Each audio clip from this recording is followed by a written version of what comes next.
یہ تو یوں سمجھیے کہ واقعہ یہ ہے کہ اگر آپ مجھ سے پوچھیں سب سے بڑا صدمہ جو مجھے ہے، سب سے بڑا صدمہ وہ ان مذہبی جماعتوں کے کردار کی وجہ سے ہے جنہوں نے اس ملک میں آ کر سیاست کی کشاکش اور انتخابی سیاست کے اندر اپنا سارا وقت، ساری توانائیاں ضائع کر دی۔ کچھ حاصل نہیں ہوا، گھٹی میں ایسا پڑ گیا ہے، کچھ چسکے ایسے لگ گئے ہیں، کچھ وی آئی پی ٹریٹمنٹ۔ میں نے بھی 2 مہینے مزہ چکھا، اس لیے جانتا ہوں اللہ تعالیٰ جو ہے اس طرح کے تجربات کرا دیتا ہے، ورنہ کیسے اندازہ ہو۔ وی آئی پی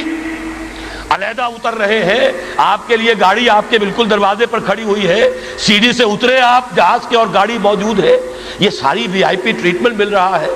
اور یہ کوریڈورز آف پاور میں گھومنا پھرنا،